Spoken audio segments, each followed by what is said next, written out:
everyone, I'm Flannery from the Healthy Habits Eating Well on a Budget program here at the Rhode Island Community Food Bank. February is Heart Health Month, so there's no better time to start talking about ways to keep your heart healthy. Heart disease is the leading cause of death in the United States, but there are plenty of habits that you can incorporate into your life to help reduce your risk. There are some risk factors for heart disease that we simply can't control, like our age, our gender, and our family history. But there are plenty of other risk factors that we can control and change, like our diet, whether or not we smoke, how much we exercise, and our stress levels. By managing these controllable risk factors, we put our best foot forward to reducing our risk of heart disease. And in some cases, with the help of a doctor and a dietitian, we can potentially reverse some of the damage that's already been done. Today, we're going to look at one of the best places to start making heart-healthy changes, the kitchen. By altering what we eat, swapping out a few key ingredients, and making some changes in the way we cook, we can start our journey to a heart-healthy lifestyle by creating a heart-healthy kitchen.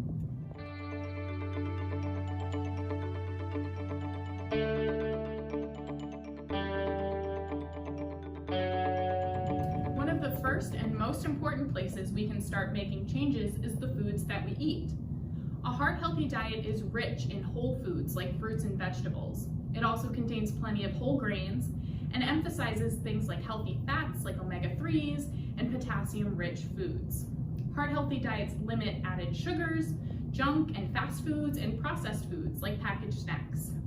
Now, don't get overwhelmed by all of these suggestions. There are plenty of foods that fit into these categories based on what's available to you, your cultural background, and your personal preferences. Let's take a closer look. Eating a variety of fruits and vegetables provides your body with the nutrients it needs to function properly. Try to eat a rainbow of produce in any form that you can get it, fresh, canned, or frozen. Just double check that your canned items are in water or 100% fruit juice, and to give them a thorough drain and rinse before using them to get rid of any excess sodium or sugar. Frozen items should only include the item itself, no added sauces, seasonings, or preservatives. Whole grains contain lots of fiber, which is proven to help lower cholesterol. Look for foods that specifically use the word whole.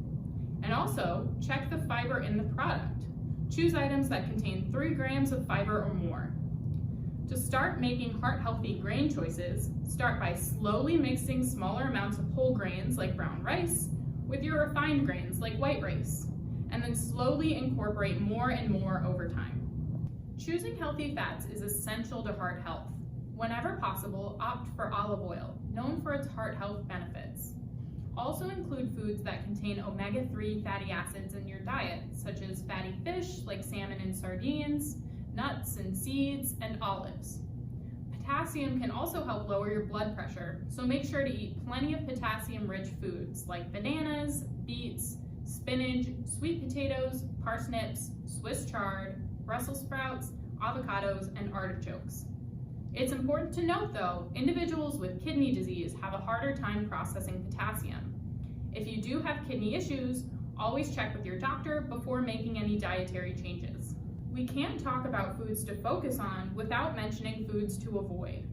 Steer clear of processed foods like packaged snacks and fast and junk foods. Although they may seem convenient, they are often extremely high in sodium, added sugars, and saturated and trans fats, all of which can have negative effects on your heart. By keeping your kitchen stocked with fresh fruits and vegetables, eating healthy can be just as convenient. Another way to maximize the heart health in your kitchen is to swap out some of your usual ingredients. You may not even notice, but some of your kitchen go-tos may be really high in trans fats and sodium. Swapping these out not only cuts back on these unhealthy ingredients, but also adds in some extra nutrients like omega-3s and protein. Here are some of our favorite Healthy Habits kitchen swaps. Try using Greek yogurt instead of sour cream or mayo. This cuts back on the fat content, but still gives you that creamy texture you're looking for.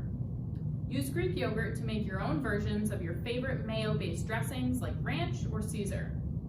When your recipe requires fat, whether it's for baking, roasting, or sauteing, instead of reaching for the butter, try opting for a healthier fat choice. Use olive oil for sauteing and roasting, and try incorporating avocados into your baked goods. You'll still get the texture you're looking for with the added bonus of some heart-healthy nutrients. And when it comes time to season your foods, instead of reaching for the salt shaker, hit up your spice cabinet instead. All salt does is enhance the flavors already in your dish. And if you work hard to make sure your cooking is fully seasoned by tasting as you go, you won't end up needing any salt. One of the last steps to creating a heart-healthy kitchen is making some alterations to the way that we cook.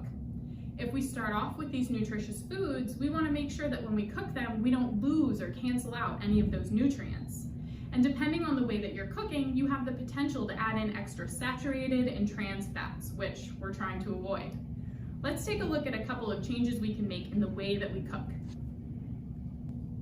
Instead of deep frying anything in oil, which adds in way too much trans fat, try using an air fryer or baking the dish in the oven. You can still achieve the crispiness you desire without any of the negative side effects of deep frying. When it comes time to saute, instead of using butter, use olive oil or even water. Both options work just as well without the extra saturated fat and sodium. When cooking meats, choose leaner cuts of meat and prep your chosen protein beforehand by removing any skin or fat and drain off any fat that is released when cooking. And don't forget, you can get all the protein you need from plants as well. Try to incorporate a few plant-based meals into your week.